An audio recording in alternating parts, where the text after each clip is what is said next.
প্রিয় দর্শক, পিপি এডুকেশন চ্যানেলে আপনাকে স্বাগত। প্রাচীনকালে মহর্ষি ভরদ্বাজ ছিলেন একজন শ্রদ্ধেয় ব্যক্তিত্ব। এমনকি ভগবান রামও তাকে শ্রদ্ধা করতেন। তিনি ছিলেন বৃহস্পতির পুত্র এবং কুবেরের মাতামহ। চরক সংহিতা অনুসারে ভরদ্বাজ ভগবান ইন্দ্রের কাছ থেকে আয়ুর্বেদ এবং ব্যাকরণের জ্ঞান অর্জন করেছিলেন। তিনি অতীত, বর্তমান ও ভবিষ্যতের একজন স্রষ্টা, দার্শনিক এবং জ্ঞানী ব্যক্তি ছিলেন।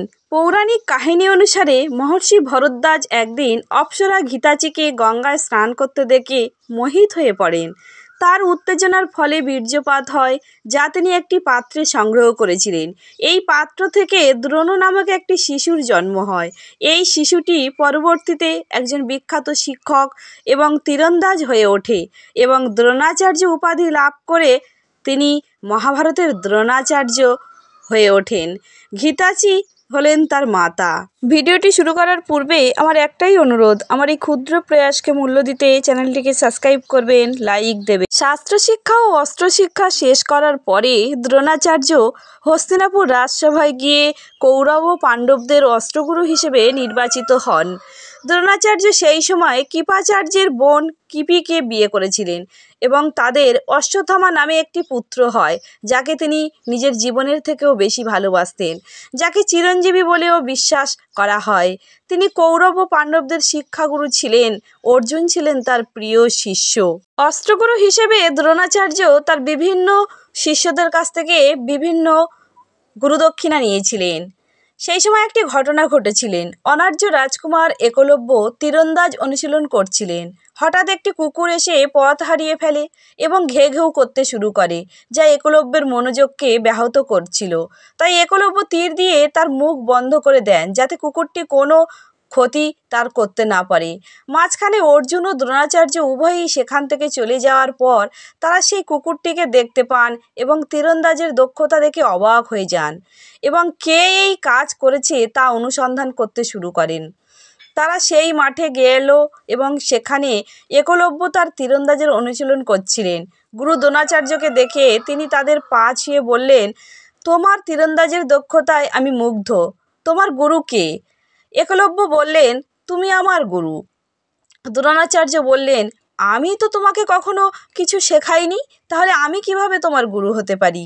একলব্য বললেন, আমি আপনার একটি মূর্তি তৈরি করেছি এবং এর সামনে ধনুর্বিদ্যা অনুশীলন করছি।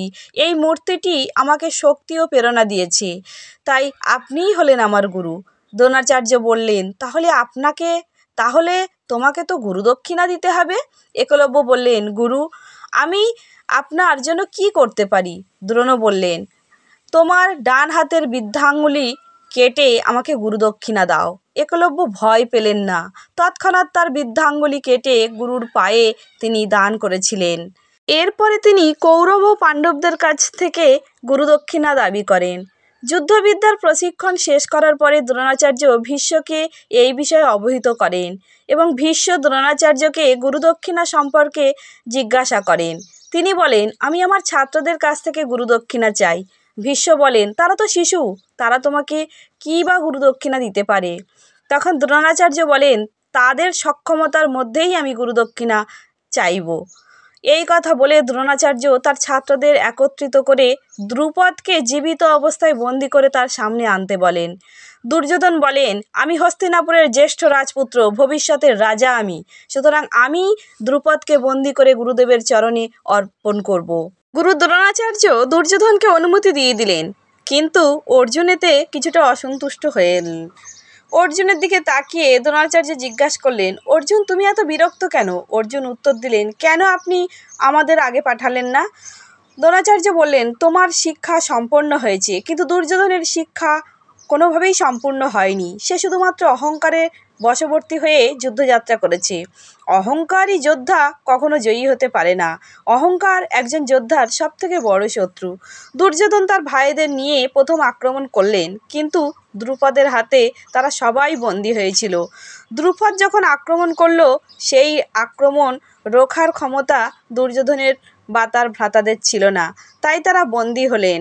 পরে দ্রোণাচার্যের কাছে সেই সংবাদ এলে দ্রোণাচার্য অর্জুনকে বললেন, তোমরা পঞ্চভ্রাতা দ্রুপদকে জয়লাভ করার জন্য প্রস্তুত হও, কারণ দুর্যোধন বন্দী হয়েছে। এতে অর্জুন খুবই খুশি হলেন এবং যুদ্ধযাত্রা শুরু করলেন। কিভাবে দ্রুপদকে পরাজিত করবে সেই পরিকল্পনা করতে লাগলেন এবং যুদ্ধে দ্রুপদকে চ্যালেঞ্জ জানালেন। তিনিও তার সেনাবাহিনী নিয়ে এলো। একদিকে পঞ্চভ্রাতা আর অন্যদিকে দ্রুপদের হাজার হাজার সৈন্যবাহিনী। যুদ্ধ শুরু হলো। শীঘ্রই দ্রুপদ পরাজিত হলেন অর্জুনের হাতে এবং তিনি বুঝতে পারলেন অর্জুনের শক্তি কতটা। তিনি তার সমস্ত সেনাবাহিনী ধ্বংস করে দিয়েছিলেন এবং দ্রুপদকে বন্দি করে দ্রোণাচার্যের সামনে উপস্থিত করলেন।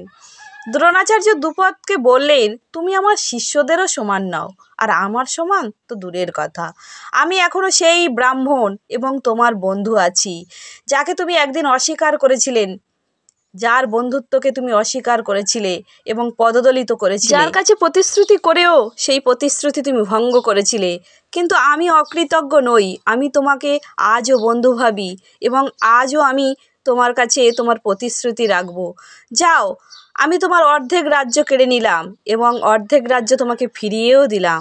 সেই অর্ধেক রাজ্য নিয়ে তুমি রাজা হয়ে, রাজা দ্রুপদ হয়ে, পাঞ্চালের অধীশ্বর হয়ে আজও বিরাজ করো। এই বলে দ্রোণাচার্য তার বন্ধু দ্রুপদকে ছেড়ে দিয়েছিল। ভিডিওটি এখানেই সমাপ্ত। ভালো থাকবেন, সুস্থ থাকবেন। আমার চ্যানেলটিকে সাবস্ক্রাইব করে আমার কথা মনে রাখবেন। ধন্যবাদ।